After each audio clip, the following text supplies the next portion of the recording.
So, welcome to the third series of my Cactus Chat with Christina podcast. We've had a little bit of break over the summer, but I'm really chuffed today to be able to share this episode with you. Again, I was lucky enough to get to chat with a long-standing colleague and someone who I consider a good friend too, about qualitative analysis. And we were chatting about the tool that he's developed for the past 25 years. It's David Woods, developer of Transana.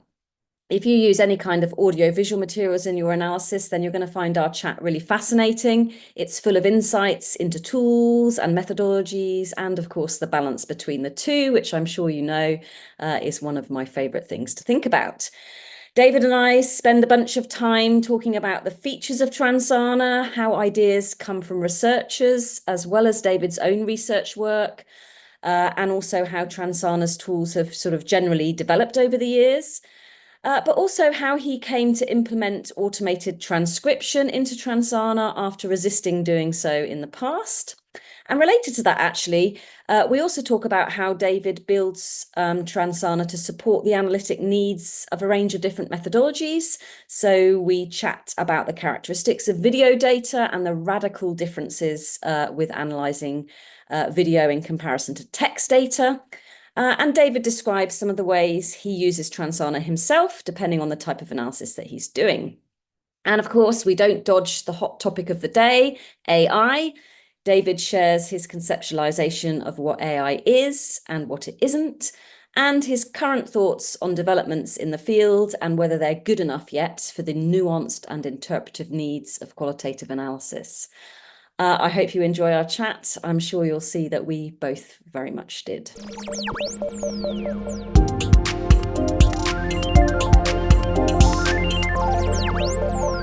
So, David, thanks so much for taking the time. It's great to have a little bit of space to chat like this about things that, you and I both very much enjoy talking about. Yeah, it is nice. I appreciate the invitation. Fab. So I want to kind of start off at the beginning, I guess, which is from my perspective, just hearing a little bit about how you got into research and qualitative research particularly. How did that all happen for you? Well, I got my PhD in counseling psychology a million years ago and was working as a psychologist, as one does. And a good friend of mine was running the Wisconsin Center for Education Research. And he had come across this really interesting piece of software that a student was working on and was looking for somebody to kind of take it to the next level. And I had put myself through graduate school writing quantitative software for my father, who was a statistical quality control consultant. And so I'd written a package for him, and I actually asked Chris at one point to look at that software and just do a little bug testing and review of it. And he particularly liked the way I explained things in the help files, explaining statistical results to non-statistical managers. And he said, "So if you're ever looking for a job, let me know." And through the ebb and flow of life, I was looking for a job. I don't know, maybe a year after that conversation. And so I connected up with him and he hired me. So there was this grad student, Chris Fosnock, working on a PhD in sociology, who had a bunch of video that he wanted to analyze. And he had been a programmer at some point in his past. So he had put together some software to try and analyze that data because there was nothing on the market at the time, this being 1999, 2000, around that time. There was nothing on the market that could handle video. So Chris specifically hired me to take the code that he had written, take it from research code, which one person can use, to production code that anybody can use, and then start putting it out. And we had grant funding to pay for that. And so I took Chris's code, and it took me a little while to completely understand it. And about 9 months after I started that job, I put out Transana 1.0. This was probably 2001. The first version was published. We were giving it away free at the time because we had grant funding and didn't need money. And so I just kind of took the software over from that point and have kept adding features to it for the last 25 years, so that it is now much larger and much more complex than anybody ever imagined it would be. So that was quite a big step for you then, wasn't it, at the time, going from being a psychologist to being a developer? Were you doing the I two had things some together at the same time for a bit, or? No. I had some personal reasons for needing to change careers. One of my children had a life-threatening illness that we battled for a year, and I was just burned out, and I was not feeling as effective as I felt I needed to be as a psychologist. And so I was working with one of my clients one day, and I said to him, well, what do you like to do for fun? Figure out what you do for fun, and then try and figure out a way to get somebody to pay you to do that. And so I kind of reflected on that evening. It's like, what do I like to do for fun? I like to tinker with my computer. I'd written a bunch of, practice management programs and psychological software test scoring programs and data management stuff like that. And so I talked my way into a programming job that I was in no way qualified for, and worked that for a couple of years, so that by the time I went to WCR to work on Transana, I had much more experience and a much better understanding of how software engineering worked. Okay, cool. So it's always really interesting, isn't it, to think about those moments in your life that change the kind of path. And you mentioned sort of doing something that you really enjoy. I think that's one of the reasons why I've continued doing what I do for so long, because I enjoy it. And that's really important, I think, don't you think? Yeah, and this job is developing Transana is really unique because not only does it have the challenges of computer programming that I like, the biggest one is figuring out really, really complicated puzzles. How do you get three videos that are of the same thing to synchronize and display together, as an example? But lots and lots of challenges. How do you get automated transcription to actually work in a way that is easy enough for researchers who don't have any expertise in working with AI, those kinds of challenges. But it also has the research component, and I've always really enjoyed research. I've always enjoyed working with researchers. And it's funny, my father saw himself in a consultant role as somebody who translated engineering concepts for managers, that he was the communication bridge between two different worlds. And I feel very much like that's a lot of what I do with Transana, is I translate the software into words that researchers understand. And I've been involved in enough research projects at this point that I really speak the research language and have done most of the things that people want to do. And some of the features in Transana are things that I needed for the research I was doing, and those features made it in, and lo and behold, other people need those things too. And so it's really a nice mix of the software stuff, which I love, and the research stuff, which I love. So I've really enjoyed being on some medium and large research projects, and using that as a way of getting a research team to understand some of the subtleties of Transana that take a little bit of time to learn. Yeah, really interesting. So do you write the manual yourself, the help files yourself still? You Yes. mentioned that you still Yep. do that all yourself. It's a big job. It is a big job. My wife, who's the business manager, has done a lot of formatting and presentation levels on our website, but I did all of the writing. She's a very good editor, so she edits my work, but because nobody should publish without having others review their work. And she's very good at formatting and layout and the kinds of things that are less interesting to me. And so we make a really good team. But yeah, she and I are the company at this point, Oh, and that's amazing. have been for quite a few years. Yeah, yeah.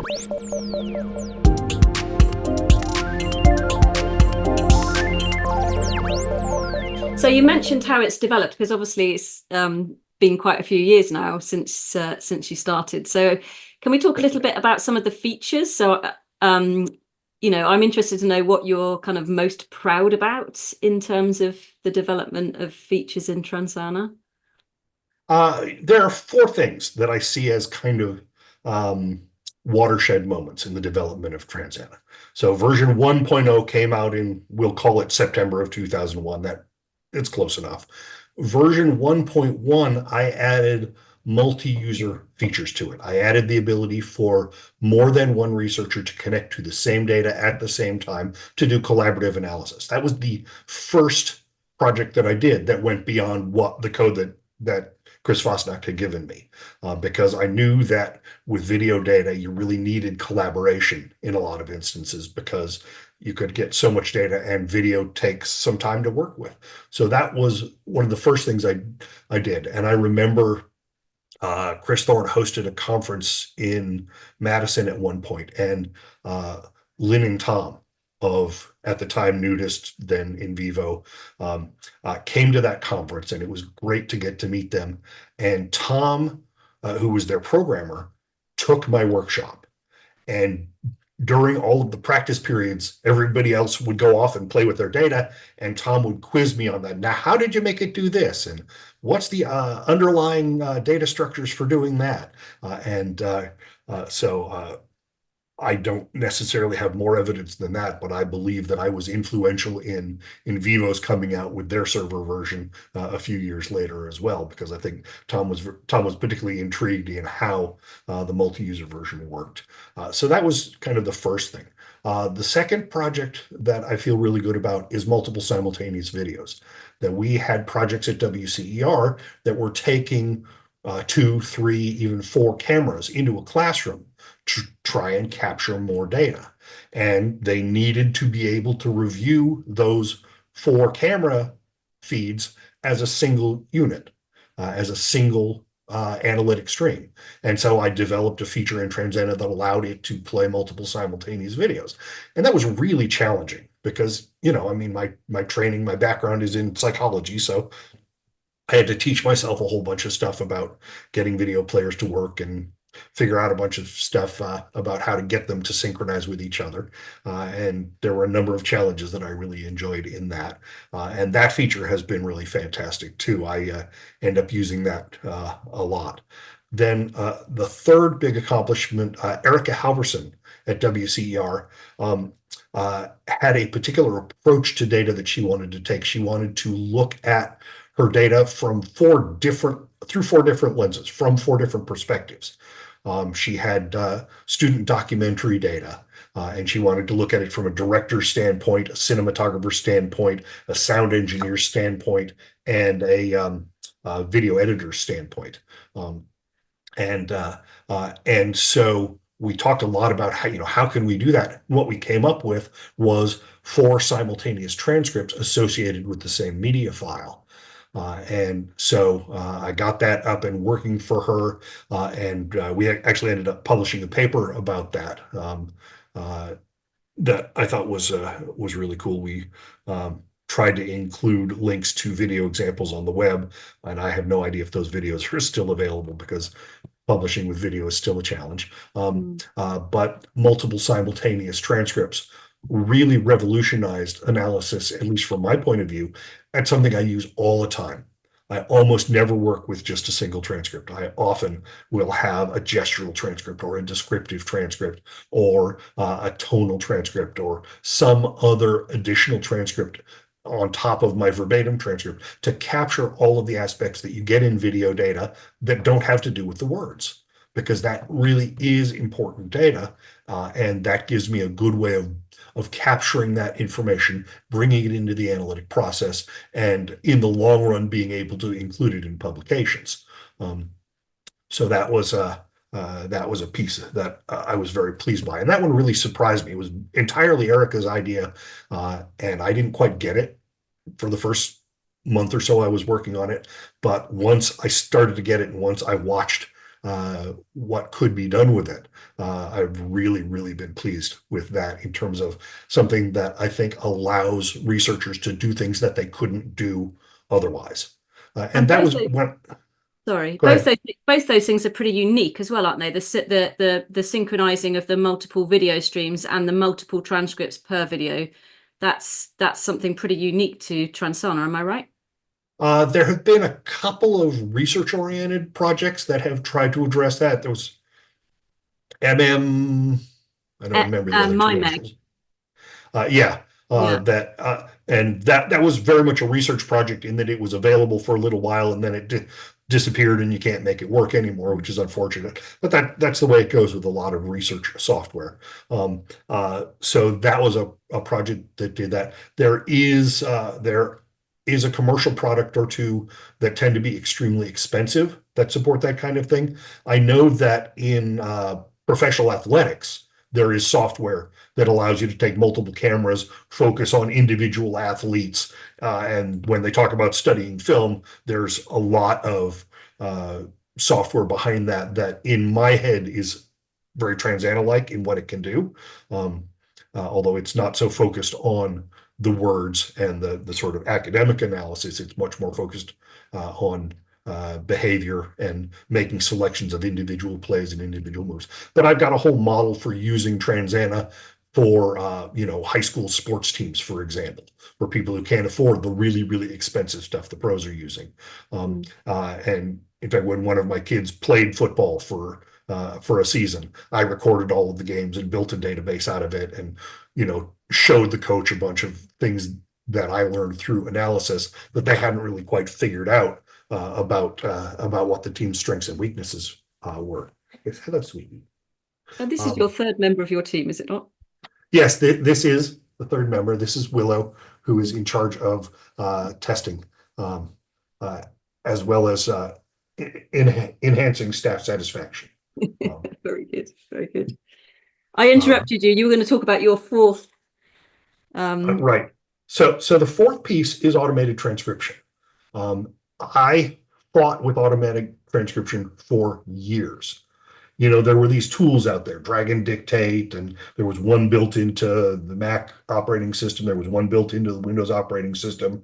There were a couple of other commercial programs that claimed to do speech recognition, and there were none of those that I could integrate into Transana so that the process of going from having no transcript to having a completed transcript was faster and better than just typing it yourself.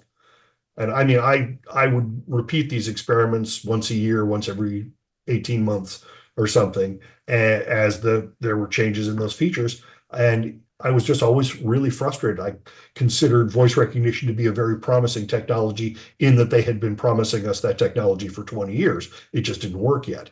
Well, in the last couple of years, they finally really cracked that. There are a number of services and software products that allow automated transcription to work and work quite well. And so what I've done in Transana is integrated a couple of different methods of doing it that have different advantages and disadvantages to meet the different needs of different researchers.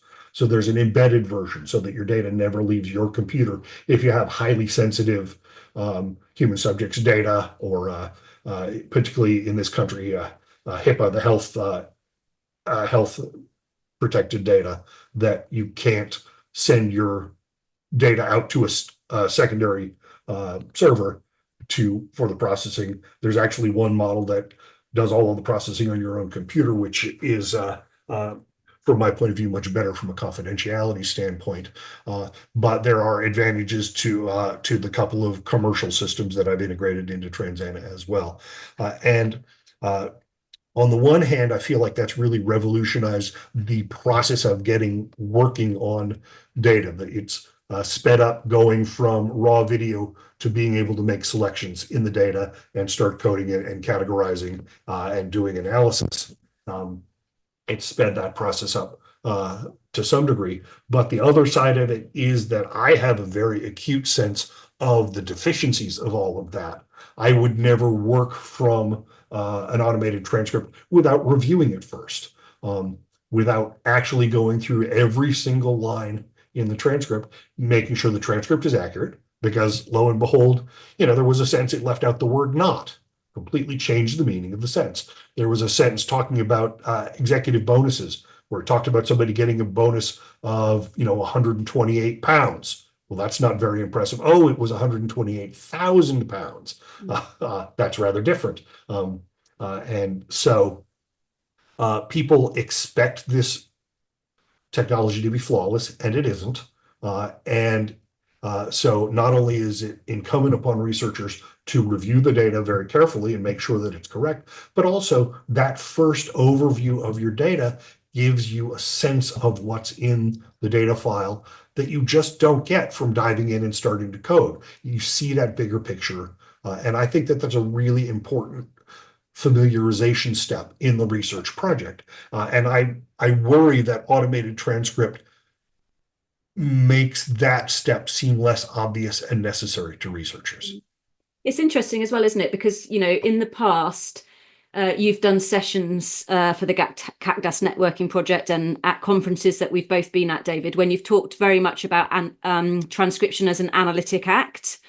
Yes. And one of the things that kind of I'm always thinking about with this new automated transcription is that potentially changes how we think about that. So I wrote a blog post ages ago about transcription being a really important moment of contact with your data, which is what you're talking about too. And if we, even if you check the automated transcript, which of course we would all recommend that everybody does, you're still losing part of that. But also it's just a verbatim transcript, isn't it? So it speaks also to what you've talked about before, about the having multiple transcripts. And what worries me is whether as this technology gets even better and even more accurate, then researchers will maybe think even less about what a transcript is in terms of an analytic vehicle. Yeah, and what alternate transcripts would be useful. Yeah. Because, I've already got my transcript, the program produced it for me, so I'm done.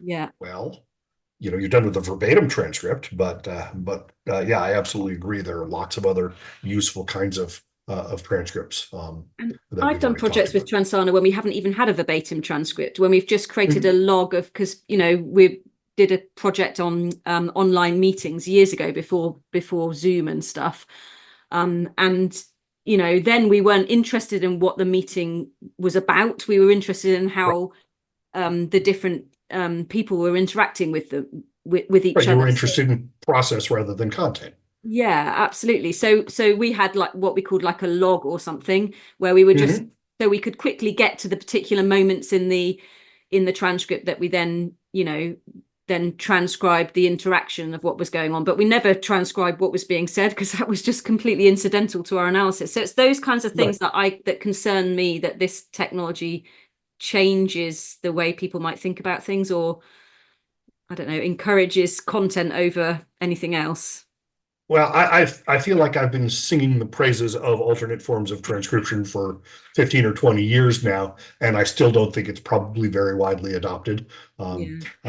So I don't necessarily see that as a step backwards. It might just be hindering a step forward that I've been advocating for a long time.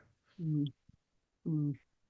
So that makes me reflect on something you said earlier about, the balance between you doing your own research and getting involved in other people's research who are using Transana. Can we talk about that a little bit more? Because it seems to me that your tool has always been very research led. So really thinking about developing new features which are actually, that from your own work or others' work is needed. Can you talk a little bit more about how that happens? If I was to come to you and say, David, I need to do this. This has shifted a little bit over the years. When I was with the university, if we could get grant funding, then I could do practically, any project that we could catch a funder's eye for. Now that I'm working independently, grant funding really isn't an option. Well, I would also say that Transana reached a point of maturity that grant funding was no longer an option, which is why it shifted from being university based to being something that I do on my own. And so it used to be that grant funding was a central part in all of that, partly because the university didn't want me working on stuff that wasn't grant funded, because they got to pay my salary, they got to pay my benefits, they got to pay for all my computers, all of that stuff. And so it's been kind of nice being on my own in that I've been able to pursue some projects that might not make the most economic sense. And so very much the process now is if somebody comes to me with an idea that's really intriguing, then I definitely look into it. And it surprises me. Sometimes they say, well, we want to have a printout that looks particularly this way. And I say, oh, well, if you do this and this and this in Transana and produce this report, it's oriented horizontally instead of vertically, for example, but it's essentially the same thing that you've already got. And sometimes people are thrilled, and some people say, no, no, it has to be vertical.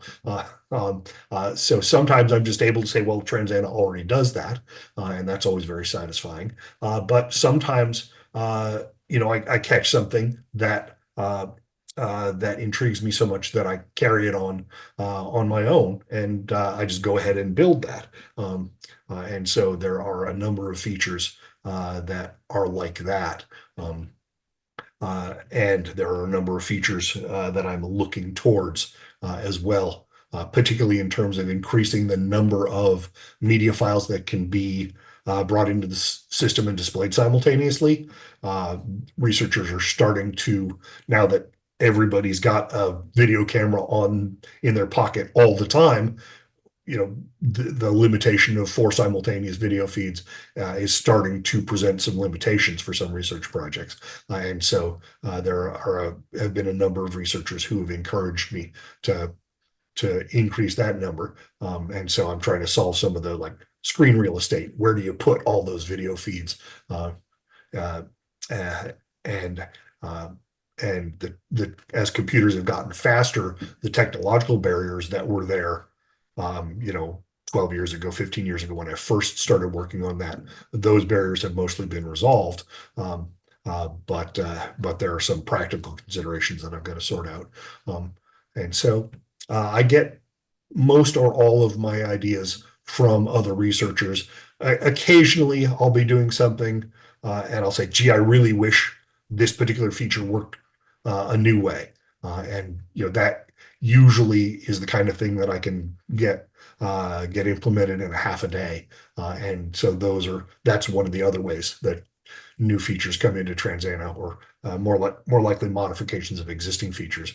It's just I'm working on something and I wish Transana worked slightly differently, and so I do it. But I have always tried to encourage Transana's users to be very interactive with me. I'm a firm believer that, like word processing, we have a common mental model for that. Pretty much anyone can sit down at any word processor and within 5 minutes be productive with it. And I don't think that's the case with qualitative software. I think that there is not this sort of intuitive shared mental model of how one approaches data to do qualitative analysis. I wouldn't still have a job if there was. And so I've always encouraged Transana users to be, to bring their questions to me. I've got a really big and detailed tutorial on the website, and there's nothing like having to teach something to help you figure out what its weaknesses are. And so one of the functions of writing the tutorial is to help me figure out what I need to make better. And so I get a lot of ideas from Transana users, and some of those actually become features. Yeah, interesting. You remind me of something that Anne Lewins and I chatted about in a podcast I did with her a few months ago. So back in the day, we used to write really extensive handouts to go along with all of our workshops, and that was in the day when the software manuals weren't necessarily very easy to understand from a researcher perspective. They tended to be a bit more technical than they are now. So we used to put a huge amount of effort into writing those handouts, and that was, for me, was the key way that I learned how to teach the tool, by writing those handouts. And we don't do it anymore because the manuals are so much better than they used to be. Right. And most tools have online tutorials that Yeah. did not exist 20 years ago. Yeah, absolutely. But I do, although I don't actually miss the amount of time I used to spend writing those really long documents, Yes. but I do miss that cognitive thing that goes on when I have to The type. challenge of figuring out how to explain something well. Yeah, yeah. Interesting. Interesting.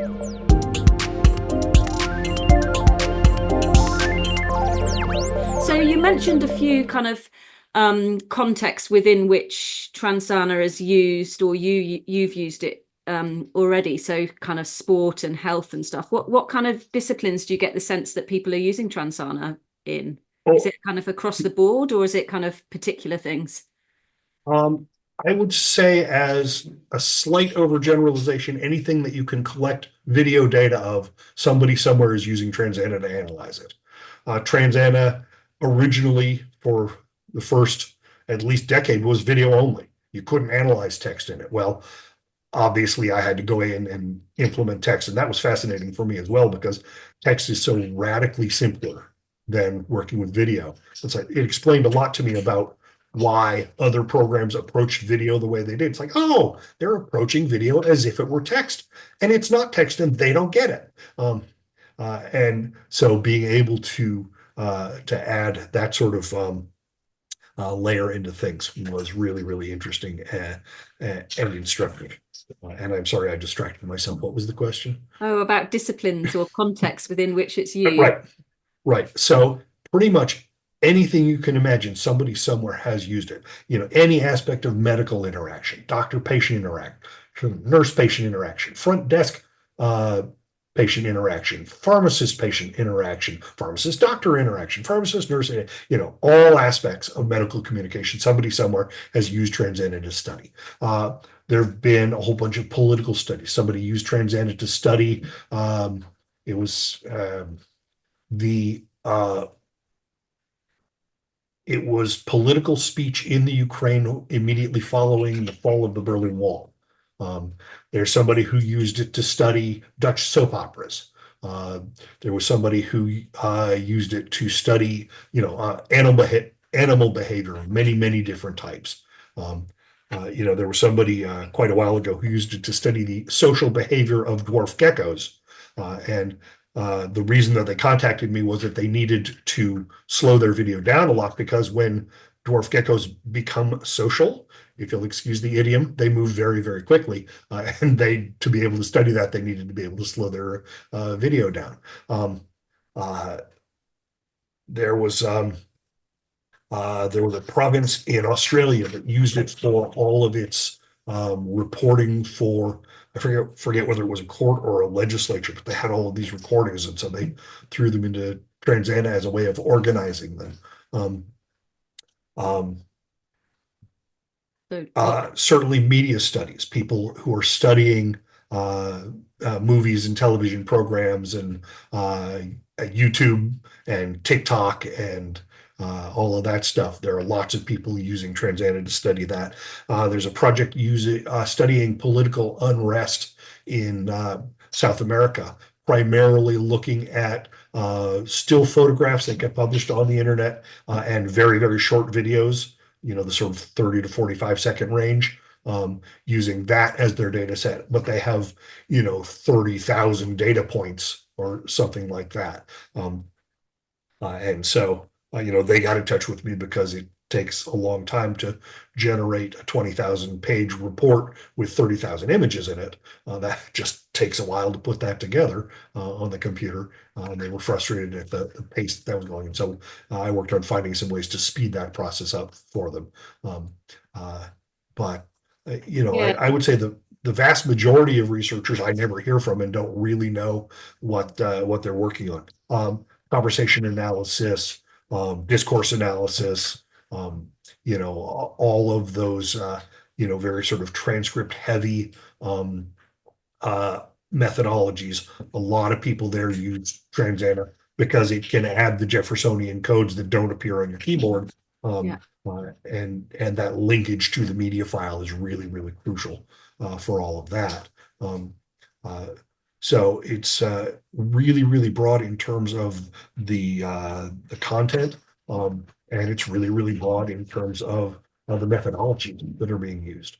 One of the things that I worked really hard on with Transana was to create multiple ways that one can identify interesting segments of data and attach meaning to them, which that is in essence the qualitative analytic process, is making selections, assigning meaning to them, and then working with the tags that one applies. And I'm not calling them codes because there are other ways of doing it in addition to coding. Um, Although coding is the most common way, of course, but there are lots of different ways of you apply meaning in a variety of different ways, and then you go across your data and you figure out what all of that means. You figure out the bigger picture of how do those tags and codes interact with each other, and what are the predominant themes, and make sense out of all of that selecting and identifying that you've done.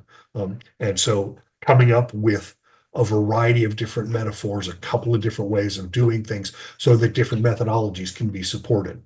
If you're working in um, narrative methodology, for example, then you need to be able to put your selections in a particular order to tell the story that you're trying to tell in your narrative analysis. And so one of the ways that Transana operates makes that really, really easy. But if you're doing a coding approach, order isn't really a concept.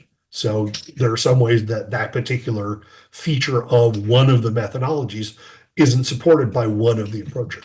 And so being able to support lots of different methodologies with their different needs is one of the reasons that Transana often gives you several ways of doing the same thing.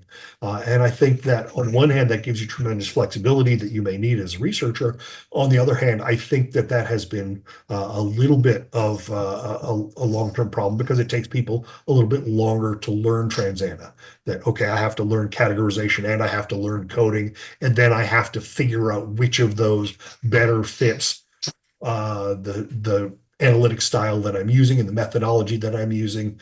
And then one of the things that I figured out after playing with it for a while was that, in fact, I tend to shift strategies mid-analysis. That when I'm early on in an analysis, particularly if I'm using a grounded theory-like approach, I do a lot of coding because I don't know what's there, and it's really easy and quick to just slap a code onto something and move on and figure it out later as a second analytic step. But once I have a theory of my data and I'm going over old data or putting in new data, and I'm trying to fit that into the theory or trying to see how it doesn't fit into the theory, I do much more categorization because the particular moves and advantages of categorization fit that sort of work much better. So I actually use different different parts of Transana at different times on the same research project because of the different advantages that the different methods have. But that can be very challenging to teach people. Yeah, it's important though, isn't it? Ensuring that, your, what I would call it, that your analytic strategies are driving the way that you use the tools. That's one thing that you're alluding to, but also, with flexibility comes challenge, doesn't it? So we all like to have flexibility to do things in the way that suits us, and it's not just the methods. I think it's also the way people think and the logic of how things fit together. So there's that bit, and then there's the practicality. Some people prefer working in lists, and some people prefer working in other, some people love hierarchy and other people hate it, and all that kind of thing. It's a balance, isn't it, between the methods, the practicality, and also if you're working collaboratively, then you've all got to kind of have shared understandings and all those sorts of things. So well as when you're working collaboratively, there are a number of structures built into Transana specifically designed for collaborative communication. Just ways that each researcher can leave notes to the others about, this is what I was working on today, or this is something that I saw that I don't quite understand, or you seem to be using this code in a really different way than I'm using it. Can we talk tomorrow? And so those kinds of communication tools are really, really an integral part of the software. And one of the things that I've started doing recently is actually writing my results up inside of Transana, my first draft, because then I can drop hyperlinks to the quotes and the clips and the snapshots and the specific data elements, as well as to my analytic memos, saying, here's where I explain how I got this idea and how that understanding of the data evolved, so that I don't have to rewrite the whole thing. And as my co-authors can, click on the link and make sure that in fact I got the quote just right that we're including in the paper, or they can listen to the inflection because sometimes I will describe these are the words that were said, but I'll put some notes into that indicate nonverbal indicators of meaning or nonverbal modifications of meaning. Sarcasm, for example, is one example where you just don't get it when you read the quote. But if it's said sarcastically, you really need to know that. And so being able to do the write-up, but staying one click away from your media data is, I think, a tremendous advantage during the writing up process as well. Yeah, you were talking about sort of the things you're most proud of, and you mentioned the snapshots and the still images. And one of my favorite things about Transana is that you can create a snapshot from a video image and insert it into a transcript. So thinking about transcripts as dynamic, so not only in the final write-up that you've just been talking about, but in the transcript also to elucidate that meaning, but also those lovely visual annotations that you can now put onto still images. I think they're really helpful for that kind of thing. The coding shapes, yes. Yeah. And that wasn't even one of the top 4 things that I listed, but I love coding shapes.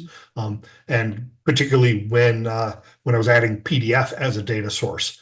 PDF is a very challenging data source because it's got all of the characteristics of text in terms of content, but all of the characteristics of still images in terms of formatting and visual elements and layers beyond the words that may have meaning. And so to be able to combine making selections of text and having that text fall into, something that's available through the text search, for example, but also being able to draw coding shapes on it to indicate which visual components are important. That it took a while to figure out how to get those pieces to play nicely, but I think it turned out really, really well.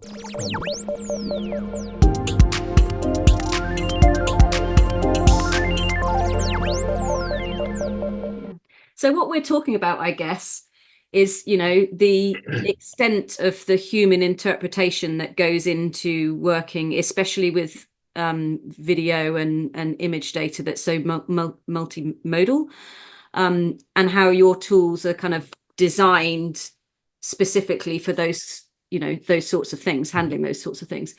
But obviously, in the last couple of years, you've mentioned automated transcription, but we've had this whole generative AI explosion into the world, and I just wonder what your thoughts are in relation generally to how that might, impact on qualitative analysis generally, but specifically in the space of the audio-visual materials. Yeah, it's been really, really interesting because the definition of artificial intelligence is really, really slippery. A lot of the things that I have, like automated transcription as one example, that used to be cutting edge AI. It's not even considered AI anymore. It's just automated transcription. It's not under the auspices of AI, where they're thinking about LLMs and generative AI and all of that other stuff. So it's been interesting to watch how that shifts. So I talked before about how it's only really recently that I adopted the automated transcription to allow the efficiencies of that approach to come into Transana.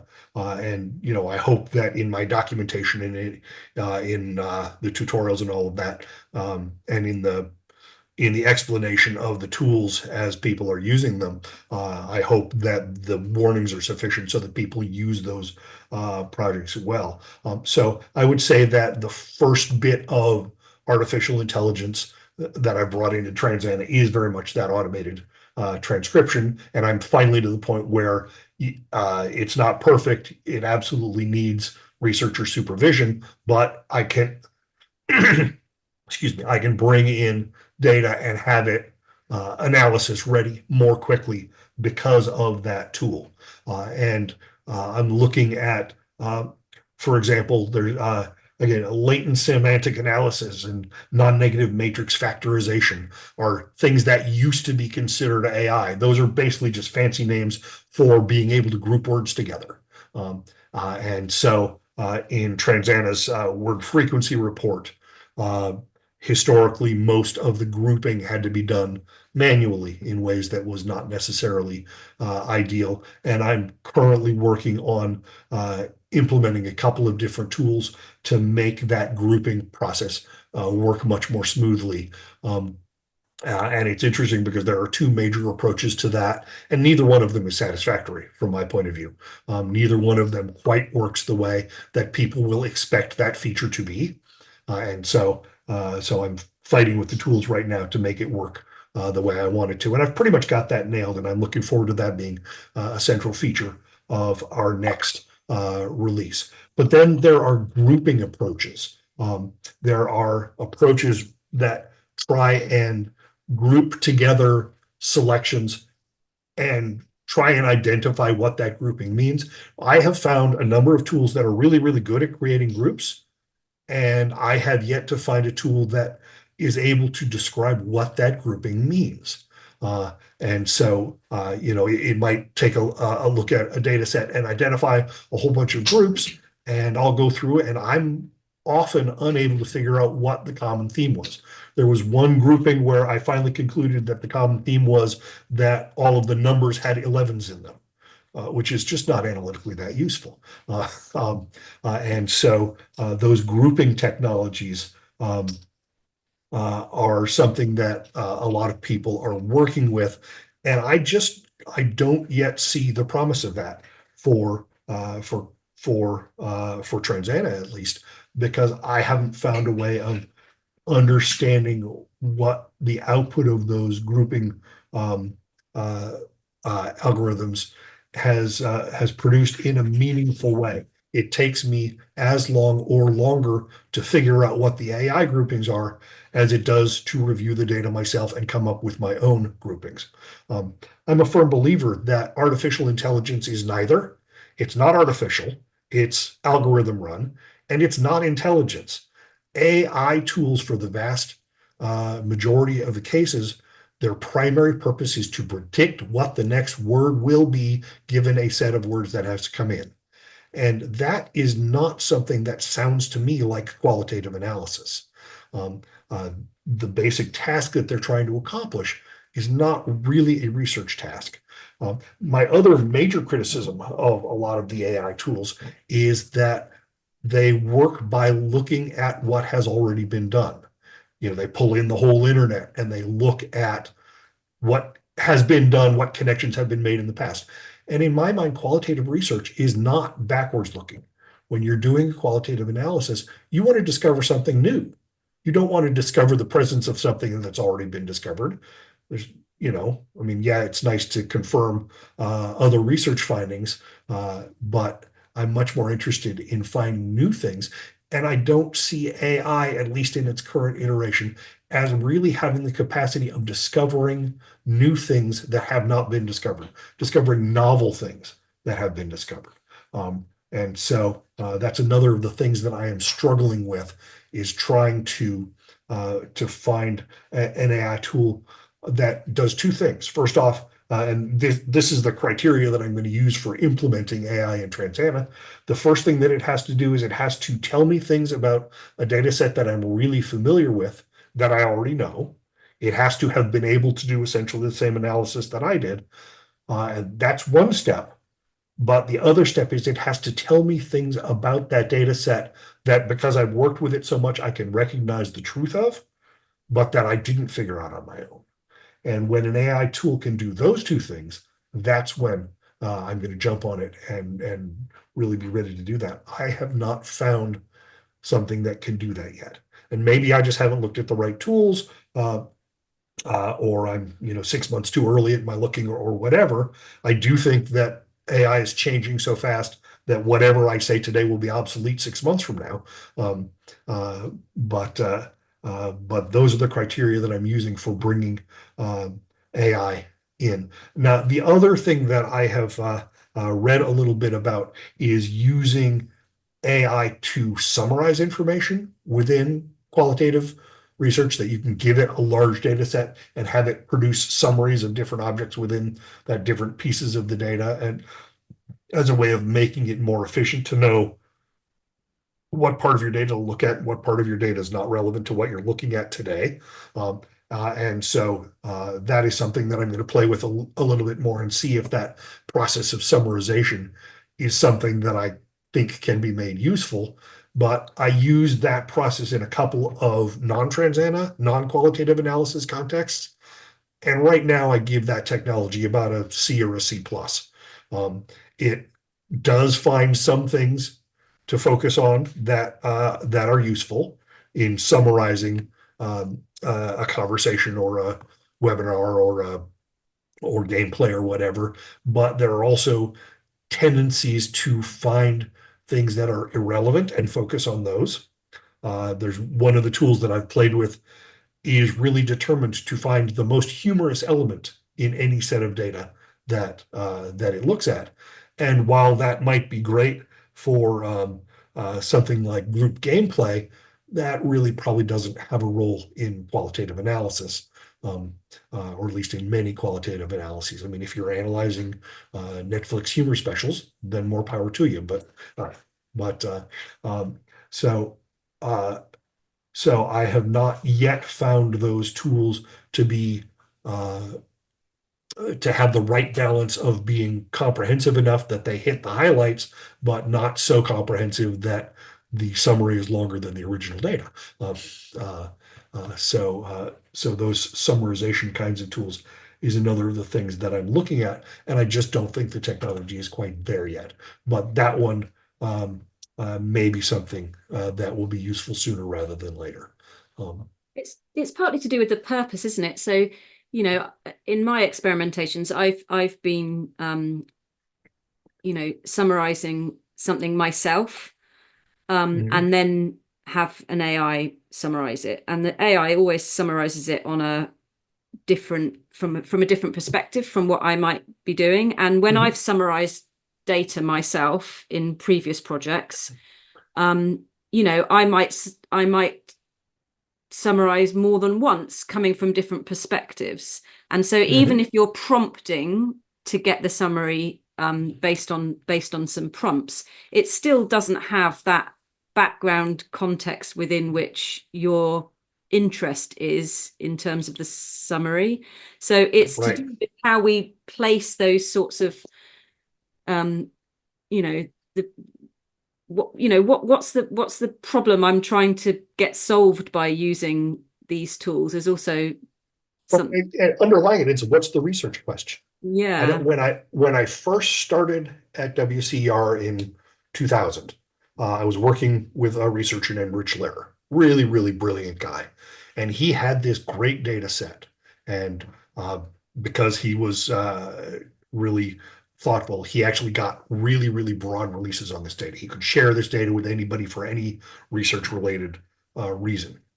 So he shared his data set of classroom math lessons with probably about 10 researchers. And everybody did their independent analyses. And the idea was, okay, at the end of this, we'll all come together at this conference and we'll have a brilliant understanding of this data coming out of that, because we'll have, all 10 of us, and where we find consensus, that's where we know we really hit a home run. And my recollection is that, in fact, they ended up with 10 totally separate analyses with little or no overlap, because each person brought in their own set of research questions and their own ideas about what was important. And each of those 10 analyses was important in and of itself, discovered something really interesting in and of itself. It's just that no two of the researchers involved in that happened to find the same focus and look at the data in the same way. And I think that is a little bit what's going on with AI as well, is can AI understand what the specific research question is? Because absolutely, when we look at data, we approach it with a research question in mind, and we look for things that answer that particular question. And there's a whole bunch of other questions that could be asked of that data in many instances, but those aren't what this research is about.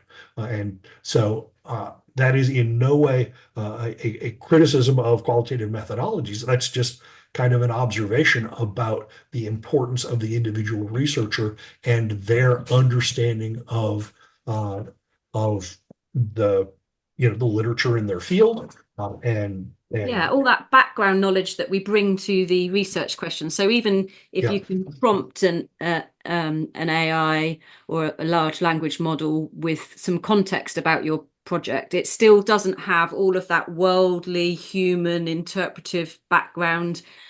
Um, And it doesn't have the capacity to sort out what is important from what is not important, because it has no meaning to the AI. The AI is just what word is most likely to come next in this sequence. And that's very different from seeking meaning. Yeah. And so one of the things I often say is, when I'm doing sessions talking about this, because this is the hot topic that I get asked about a Yep. lot at the moment, as I'm sure you can imagine, is to remember Yep. that it's a language model, not a knowledge model. And that, Mhm. which is essentially kind of the crux of part of what you're saying, isn't it? Is that, what it's Yeah. designed for isn't the same as what we do when we do interpretive analysis. And even if, Right. and I do see that there are certain places where it can be really useful. So I'm not anti at all. Yep. I think I think there are moments in the research cycle and particular tasks that it can be useful for as a kind of an assistance rather than replacement. So that's the other thing. But just this Yeah. idea And I that think what are you wanting it to do? and I think it's really important to have realistic expectations. Mm. People expect that a transcript will be perfect. Well, what I have found is that if you have transcripts of television shows, the automatic transcription gets about 95% accuracy.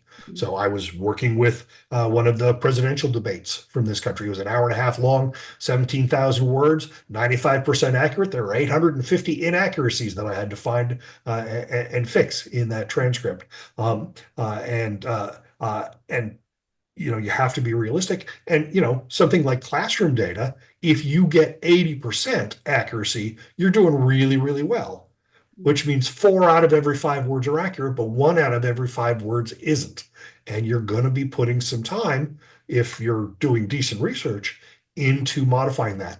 And that is not people's expectations. People's expectation is I push a button and it produces this perfect verbatim transcript that has just the emphasis that I want and knows that I want I want all three of those ums spelled out. And if somebody stutters, I want that word repeated. Well, that's not something that one can set with this.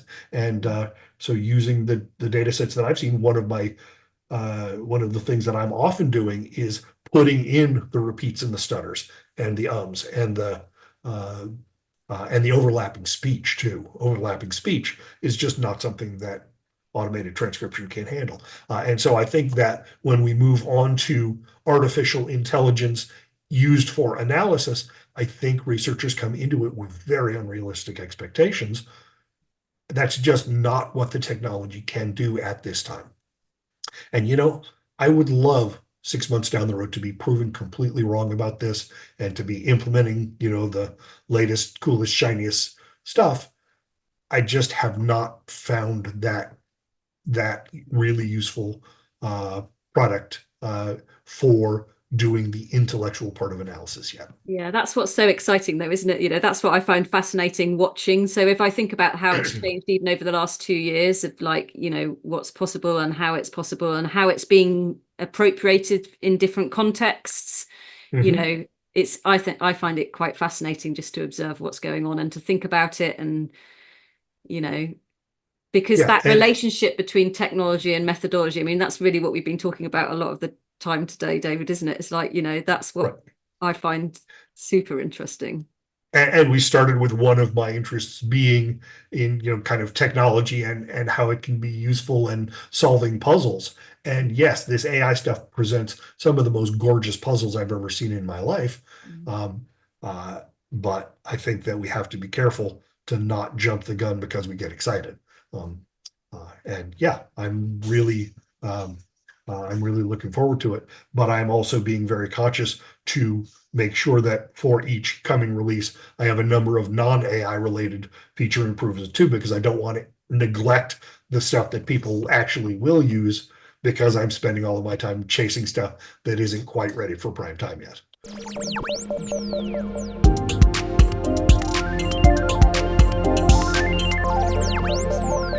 Okay, we could carry on talking about this and many other things for ages, but we have been talking for a while already. So I wonder whether we might kind of wrap up a little bit, if that's okay. Sure. Um, so I think you know that I've got two questions I ask everyone. So I'm going to ask you the first one. The first one is about the past, and the second one's about the future. So, first of all, if you had to pinpoint one moment in the past 30 years that had changed the course of computer-assisted qualitative analysis, what do you think that was? I feel like I come to the field of computer-assisted qualitative data analysis software a little bit differently than most people. For me, it was when video technology across Mac OS and Windows started to produce the same results. When you could use the same video on both platforms and it just worked. And, and everybody started using MP4 instead of the 27 different formats that people were using before. And you didn't have to convert your videos anymore. So for me, it was when the video data became radically easier to use. Um, uh, And when when that was that? technology, um, Approximately. I don't need a specific date, but yeah, is that I'd 10 say years ago or 10 to 15 years ago yeah. is the range. Because I mean, I put a lot of effort into a lot of ways of working around all of those problems. And as those problems got solved, I was able to focus on different things. So, so that's kind of a simplistic answer, but being able to get at the data really makes a huge difference. I mean, that's really where it all starts. Um, and so, um, And and if you teamwork as don't, well. People working across platforms, that must have had a massive impact. uh, yes and no. Mm. Adoption of the multi-user version of Transana is not as broad as I had hoped. I mean, it is technically challenging because there are a bunch of things that you have to do to protect the data, to keep it confidential, and to um, uh, and all of that. And so there's some complexity in all of that that people find daunting.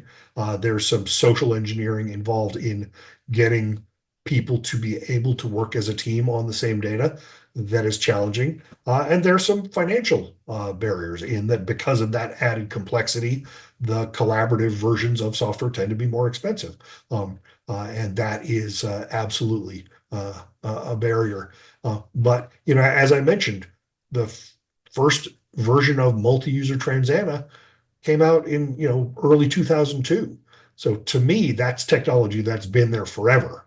Um, there was a period of a few months when Transana didn't have that feature, but it's always had that feature from that very early point. That was version 1.1 was multi-user. Because absolutely I see collaboration as being important, but I think the broader field has been somewhat slow to adopt. Now you get online programs like Deduce, for example, and I think that helps with collaboration in a variety of ways.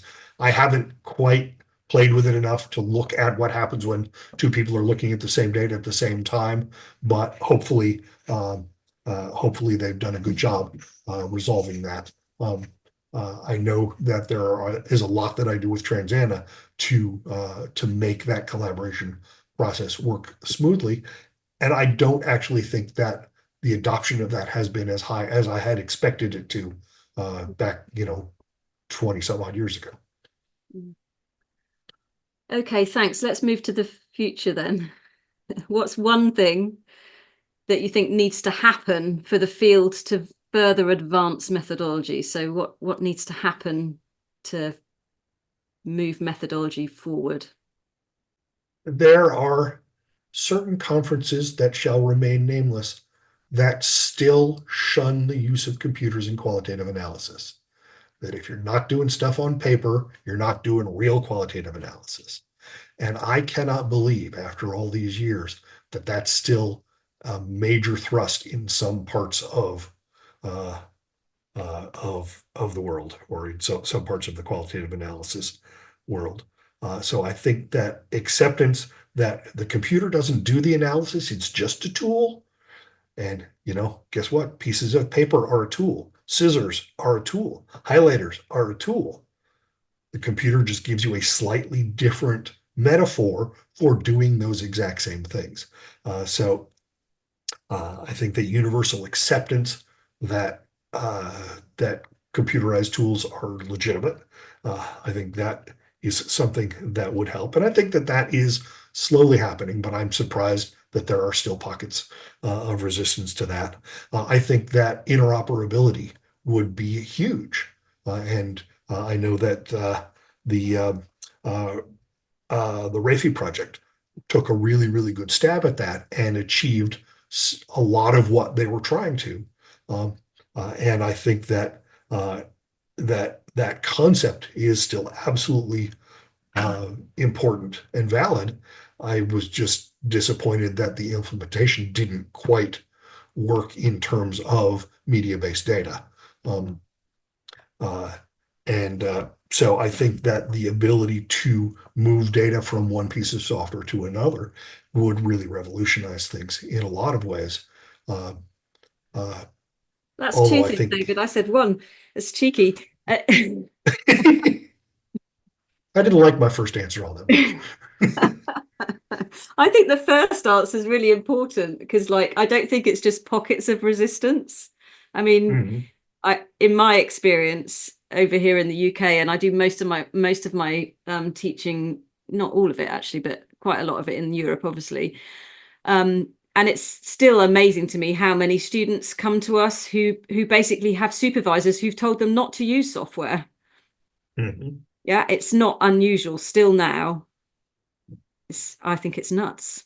It's like you say, the tools it matters which tools you use. I think tools are not tools.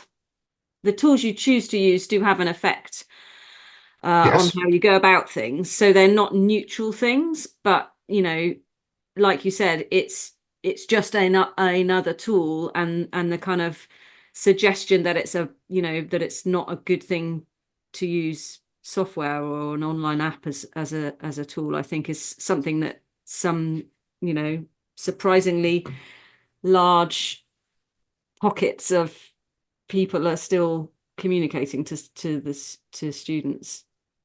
Yeah. And we talked earlier about how I've put a lot of effort into supporting multiple methodologies. And Mm. I think that some software supports multiple methodologies better than others. I think there are a few tools that are sort of methodologically locked, if you will, or at least methodologically focused on a particular way of doing things. And yeah, absolutely. You have to have a tool that matches your analytic approach. And your analytic approach has to come before the tool. And I think that that's not necessarily how people think about it. Um, But also, though, you can still have highlighter pens, right? So I still print stuff out, yep, and yep. I go back to the software because of all the interconnectivity between everything, and that for me is the thing, you know. Mhm. So yeah. All right, thanks so much. I've really enjoyed it. Like I say, there's lots of other things we could have talked about, but thank you so much for taking the time. And I hope that Yeah, we can again at one of these conferences at some point. I don't doubt that every single one of your podcast episodes could go on for hours and hours. But Thanks, thank Dave. you very much. I really enjoyed this. Have a good day. Cool.